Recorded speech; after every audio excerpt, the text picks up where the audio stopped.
Hello बच्चों, आप कैसे हो? मैं आपकी हिंदी अध्यापिका हूँ। बच्चों, मैं आपको एक प्रश्न पूछती हूँ। मोर कब नाचने लगता है? इसका उत्तर है मोर बारिश को देखकर नाचने लगता है। आसमान में काले बादल देखकर उसे पता चलता है कि बारिश होने वाली है, इसलिए वह खुशी से नाचने लगता है। यह एक छोटा बच्चा है। छोटा का और एक शब्द है नन्हा। तो बच्चों, अब आप अपनी पाठ्य पुस्तक के पेज नंबर 16 यानी 16 नन्हा बादल पाठ को खोलिए। पेज नंबर 16 नन्हा बादल। First paragraph. एक बार की बात है, आसमान में कई बादल उमड़ घुमड़ रहे थे। उमड़ घुमड़ यानी यहाँ से वहाँ से यहाँ घूमना। उनमें से कुछ बहुत बड़े थे तो कुछ बहुत छोटे, कुछ काले थे तो कुछ सफ़ेद, कुछ पीले रंग के बादल थे तो कुछ मटमैले थे। मटमैले यानी ग्रेश। सब के सब बादल आज वर्षा के देवता इंद्र के पास जा रहे थे।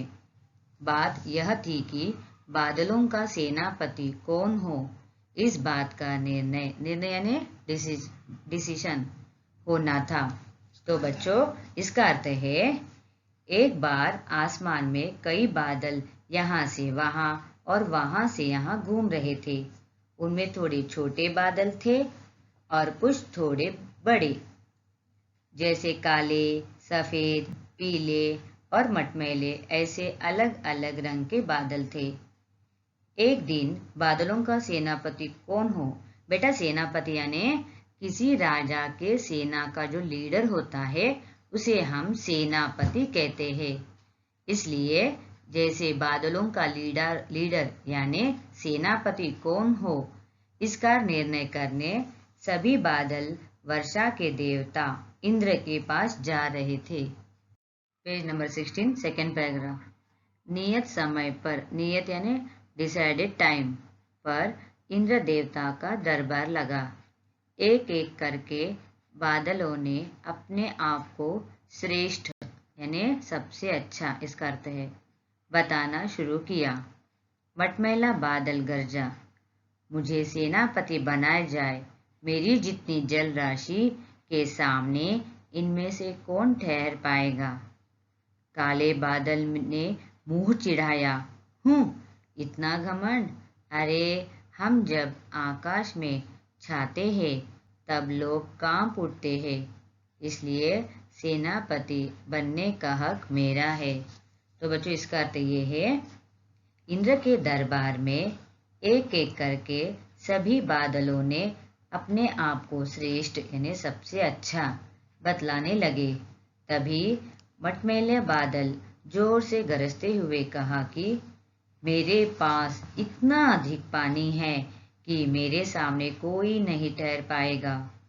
तभी काले बादल ने मुंह चिढ़ाते हुए कहा कि जब मैं आसमान में छा जाता हूँ तो सब लोग कांप उठते हैं, इसलिए मैं ही सेनापति बनूंगा। Page number 17 first paragraph. सफ़ेद बादल भी कहा कुछ कम था।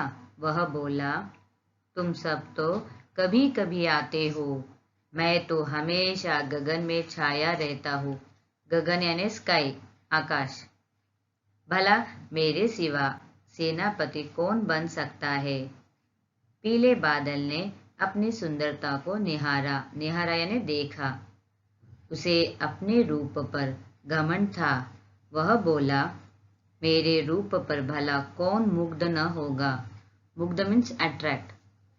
सेनापति तो मुझे ही बनाया जाना चाहिए। इसका अर्थ है सफ़ेद बादल ने कहा कि मैं भला क्या कम हूँ? तुम सब तो कभी कभी आते हो, मैं तो हमेशा गगन में छाया रहता हूँ। गगन यानी स्काई, मैंने बताया ना बेटा। तो मैं ही सेनापति बनूंगा। तभी पीले बादल ने अपनी सुंदरता की तारीफ करते हुए घमंड से कहता है कि मेरे रूप को देख लोग मेरी ओर मुग्ध यानी मोहित, अट्रैक्ट हो जाते हैं, इसलिए मैं ही सेनापति बनूंगा। Page number 18। उन सबसे दूर एक भूरा नन्हा बादल मायूस का अर्थ है सैड होकर बैठा था।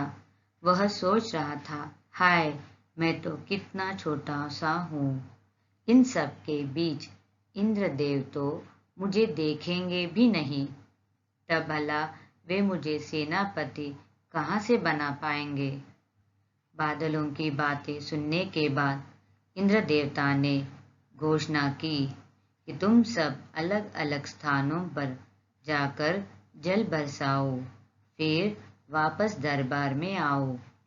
धीरे धीरे सारा दरबार खाली हो गया। नन्हा बादल उठा और जिस ओर सब गए थे उनके विपरीत यानी अपोजिट दिशा डायरेक्शन में चलने लगा। पहाड़ नदियाँ लांघते मीन्स क्रॉस, वह अपनी धुन में चला जा रहा था। तो बच्चों, लेकिन उन सबसे दूर नन्हा बादल मायूस यानी उदास सैड होकर उन सभी बादलों को देख रहा था और सोच रहा था कि मैं इतना छोटा हूँ, इंद्र देवता मेरी तरफ नहीं देखेंगे और न ही मुझे सेनापति बनाएंगे। बादलों की बातें सुनकर इंद्र देवता ने कहा कि जाओ, तुम सब अलग अलग स्थानों पर जल बरसाकर दरबार में आओ। सभी बादल दरबार से चले गए। सभी एक तरफ गए तो नन्हा बादल उनके विपरीत यानी अपोजिट दिशा में चलने लगा। वह अपने ही धुन में पहाड़ नदियों को लांघते गया। लांघते मीन्स क्रॉस। उसने ऊपर से धरती की ओर देखा तो हैरान रह गया। एक गांव में सूखा पड़ा हुआ था। सूखा यानी ड्राई, जहाँ कम बारिश होती है। नदी, नाले, तालाब, झरने, पेड़ पौधे सब सूख गए थे। खेतों में अन्न का दाना तक न था। लोग गांव छोड़कर जा रहे थे। किसान अपनी जमीन को देखकर रो रहे थे। नन्हे बादल से यह देखा न गया और उसने अपना जल उस गांव पर बरसाना शुरू कर दिया। लोगों ने सिर उठाकर नन्हे बादल को धन्यवाद दिया। वे खुशी से नाचने लगे। इंद्र देवता चुपचाप यह सब देख रहे थे। वे मन ही मन प्रसन्न हो रहे थे। इसका अर्थ है, तभी उसने धरती पर एक गांव को देखा जो सूखा पड़ा था। नदी, तालाब, झरना, किसी में पानी नहीं था।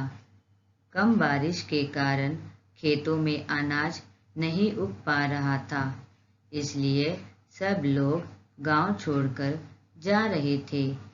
यह देख नन्हे बादल को बुरा लगा और उसने अपना जल उस गांव में बरसा दिया।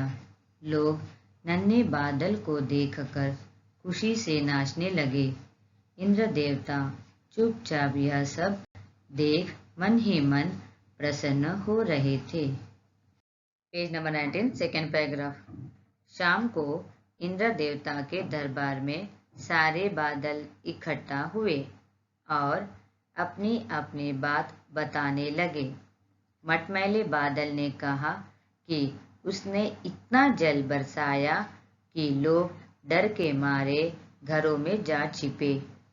काले बादल ने कहा कि उसने इतना जल बरसाया कि नदियों में बाढ़ आ गई। बाढ़ यानी फ्लड्स। इसी प्रकार सब के सब अपनी महानता का बखान करने लगे। बखान का अर्थ होता है वर्णन करना यानी डिस्क्राइब करना। तो बच्चों, शाम को इंद्र देवता के दरबार में सारे बादल आ गए और अपनी अपनी बात बताने लगे।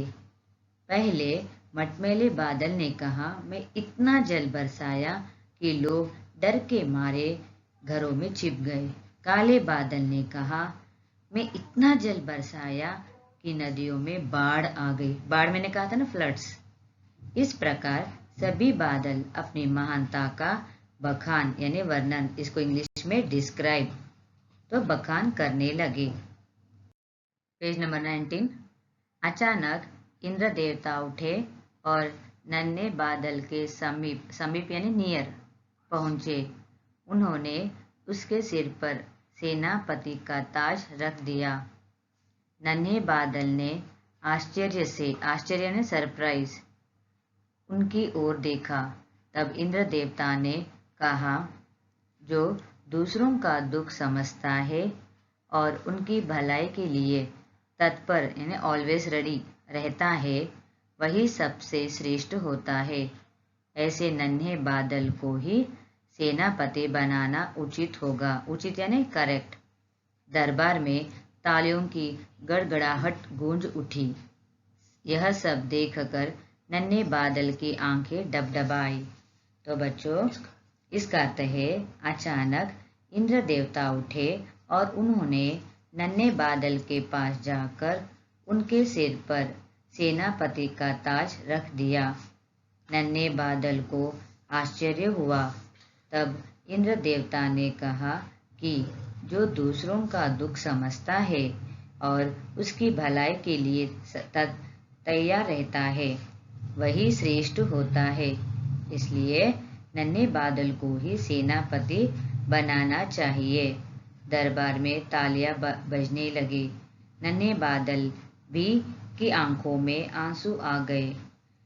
तो बच्चों, इस कहानी से हमें यह सीख मिलती है कि हमें अपनी ताकत पर घमंड नहीं करना चाहिए और न ही अपने आप को श्रेष्ठ समझना चाहिए।